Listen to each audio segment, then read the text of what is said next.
Hace un tiempo hablamos de cómo Juan Forn había creado un género literario único, con sus contratapas, pero en esta ocasión veremos una forma literaria genial, pero que ya no se escribe, que se extingue, en este caso con Andrés Caicedo.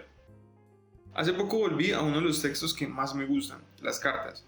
Literariamente, estas tomaron dos formas. Una, como la novela epistolar, una obra totalmente ficcional cuya historia se construye con capítulos o apartados en forma de cartas. La otra es una recopilación de la correspondencia entre dos personas, o las cartas en general de alguien. Esta última es la que me interesa. Funcionan como una ampliación del conocimiento de la persona, que cuando trascienden la simple comunicación, se convierten en documentos claves para entender sentimientos, ideas o hasta una época. Su origen se remonta hasta el inicio de la escritura misma. Fueron riendas de reinos enteros y el medio de comunicación por excelencia hasta el siglo XX, con la invención del teléfono y el telégrafo. Aunque su uso está casi extinto en nuestros días, sobre todo como medio de comunicación, nos han quedado grandes cartas, con un tono honesto y un sentido narrativo que se forma a través de las recopilaciones. Las cartas reunidas son una forma literaria que, aunque inicialmente tienen un objetivo privado, sirven para conocer las reflexiones y pensamientos de quien las escribe, pero con una forma más suelta, más despreocupada que otros medios como un ensayo, por ejemplo. Tal es el caso de Andrés Caicedo, con la recopilación que hizo Luis Ospina y Sandro Romero Rey, y publicada por Seix Barral. Una recopilación que consta de 2 tomos, aunque en este video nos centraremos en el primero. Andrés Caicedo fue un escritor y crítico nacido en 1951 en Cali. Fue fundador del Cine Club de la misma ciudad y de la revista Ojo del Cine, aunque es conocido sobre todo por su novela Que viva la música.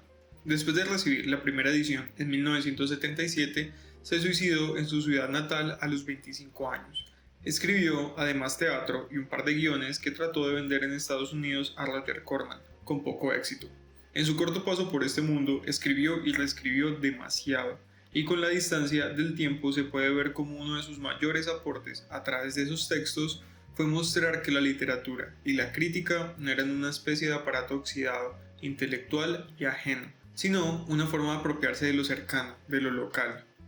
Pero al mismo tiempo, Caicedo encontraba en la escritura y en las cartas un refugio frente a las interacciones con las personas, donde alejado de la inmediatez podía pensar y reestructurar la forma en que se comunicaba, rozando la catarsis cuando iban dirigidas a su familia. Y, aunque como decía, podía moverse entre un gran número de formatos, es en sus cartas donde se ve en su máximo esplendor ese lenguaje vivo y fresco, donde el personaje principal era él, atacado, entusiasta e increíblemente disciplinado.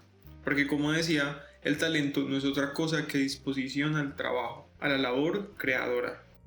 Anteriormente hubo una edición que reunía algunas cartas llamada Mi cuerpo es una celda y que contenía otros textos. Era más una miscelánea, pero ahora Seix Barral ha editado su correspondencia completa, o al menos la más completa. A propósito, es digno de resaltar las reediciones que está haciendo de todas las obras de Caicedo, pero además, y más recientemente, con Mejía Vallejo, del que era muy difícil encontrar libros ya, incluso en Medellín, y hace poco se presentaron las nuevas ediciones, bien por Seix Barral.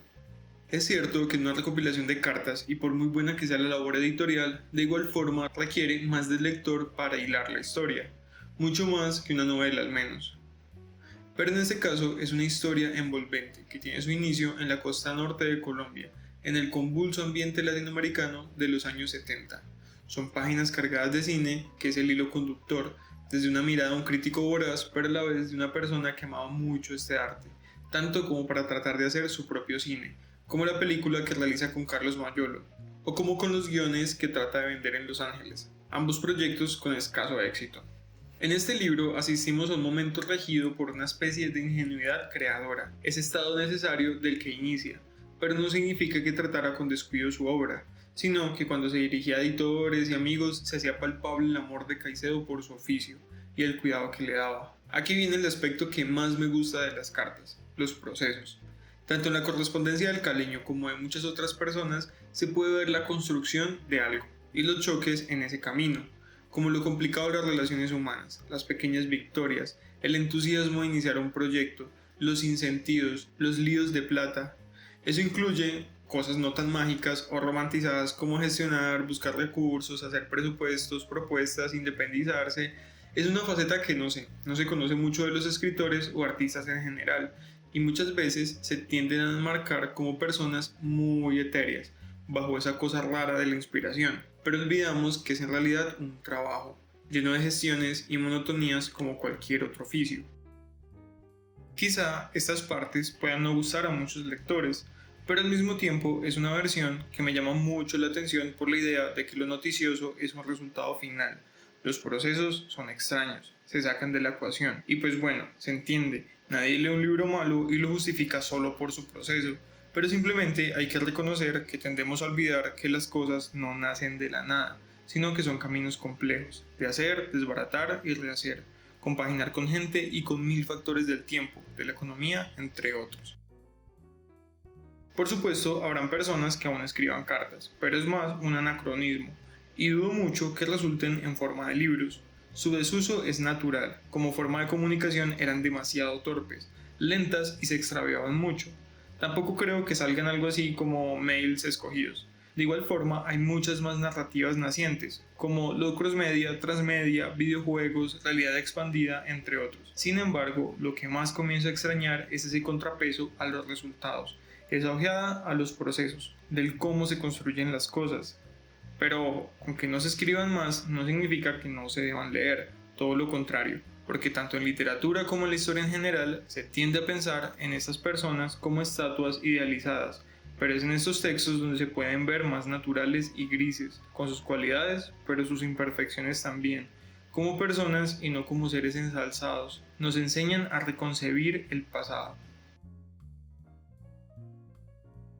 Lo que también podría dejar de existir es este canal si pasas sin darle me gusta, sin suscribirte y sin activar esa campana.